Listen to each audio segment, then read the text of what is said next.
Tópico terceiro: o Evangelho transforma a cultura. Agora precisamos responder a esta pergunta: é possível transformar uma cultura dominada pela iniquidade? Subtópico primeiro: Jesus nasceu num contexto cultural. Nenhum homem é capaz de viver à parte de uma cultura. Somos seres culturais. Aliás, o próprio Filho de Deus, quando de sua encarnação, foi acolhido na sociedade dominada por três grandes culturas, a judaica, a grega e a romana. Todavia, a sua mensagem transformou milhões de pessoas oriundas de todas as culturas do mundo, conduzindo-as a viver num só corpo. Subtópico segundo: o Evangelho transforma a cultura. Conquanto não seja possível converter toda uma sociedade, podemos influenciá-la com a mensagem do Evangelho. Haja visto o que aconteceu em Éfeso, durante a terceira viagem missionária de Paulo, quando praticantes de artes mágicas queimaram seus livros em público. Se quisermos de fato transformar o nosso país, devemos evangelizá-lo de acordo com o modelo de Atos dos Apóstolos, capítulo 1, versículo 8. Subtópico terceiro: os crentes de Corinto, um exemplo da influência do Evangelho. Corinto era uma das cidades mais promíscuas do período do Novo Testamento. Não obstante, Paulo, ao levar-lhe o Evangelho, resgatou preciosas almas aprisionadas a um contexto moralmente doentio. Apesar de seus graves problemas, a igreja coríntia detinha todos os dons espirituais. Mais importante, porém, é que os seus membros, dantes escravizados por Satanás, eram agora chamados de santos em Cristo Jesus. Então, irmãos, a esperança para a transformação de qualquer cultura pecaminosa, qualquer cultura criada pelo homem sem base, sem fundamento na palavra de Deus, como eu já disse anteriormente, que tende a ser uma cultura que desagrada ao Criador, a esperança é o Evangelho. A única saída do pecado é o Evangelho. A resposta é o Evangelho da cruz, o Evangelho de Jesus Cristo, que deve ser pregado em tempo e em fora de tempo, como nós já vimos nas lições anteriores, como diz a palavra de Deus, o apóstolo Paulo aconselhando que nós devemos pregar o Evangelho a toda criatura e pregar o Evangelho em todo o tempo, onde nós estivermos, aproveitar a oportunidade, a ocasião e apresentar Jesus para as pessoas.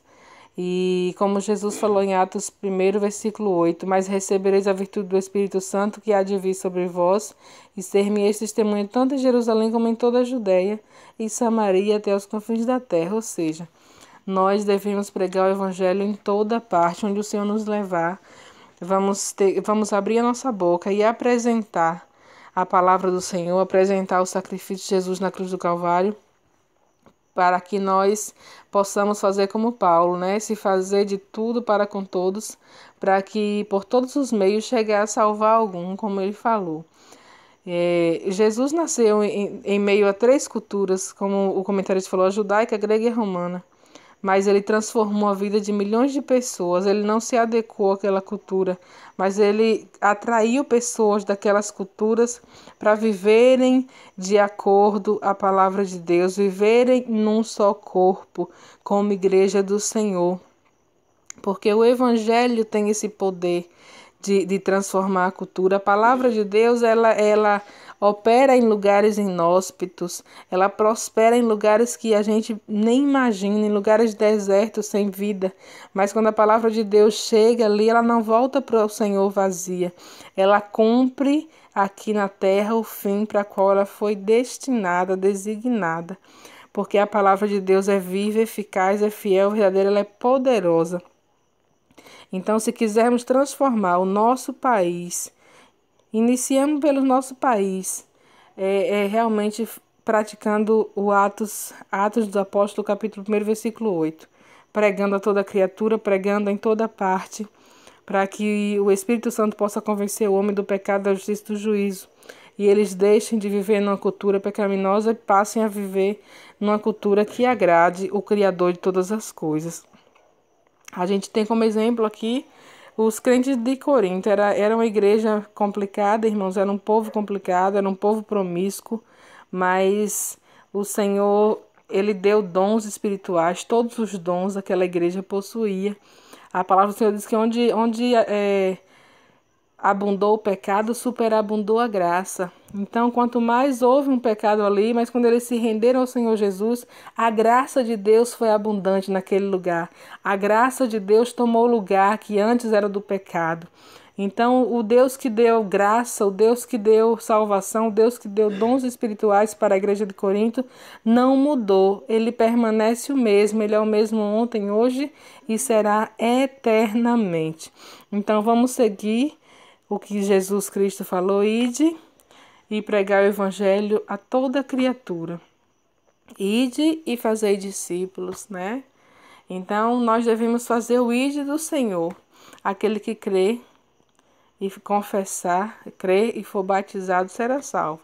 Mas quem não crê já está condenado, será condenado, como diz a palavra do Senhor. E a conclusão, irmãos, a cultura atual em nada difere da pré-diluviana. No entanto, podemos influenciá-la através da pregação do Evangelho de Cristo. Se levarmos a sério a promessa de Atos 1, versículo 8, viremos não apenas a influenciá-la, mas igualmente transformá-la. Afinal, somos o sal da terra e luz do mundo. Somente a Igreja de Cristo reúne essas propriedades tão raras para abalar as estruturas desse mundo que jaz no maligno. Sejamos santos, evangelizemos e façamos missões. É a ordem de Cristo. Nós podemos transformar a cultura da sociedade atual, como fez o apóstolo Paulo em Tessalônica. Então, vamos ser exemplo, irmãos. Vamos ser exemplos para o mundo. Vamos ser de fato sal da terra, ser luz do mundo, ser cidade edificada sobre o monte, para que o nome do nosso Criador seja glorificado através de nossas vidas e em nossa maneira de viver. Deus abençoe a todos, a paz do Senhor e até a próxima lição, em nome de Jesus.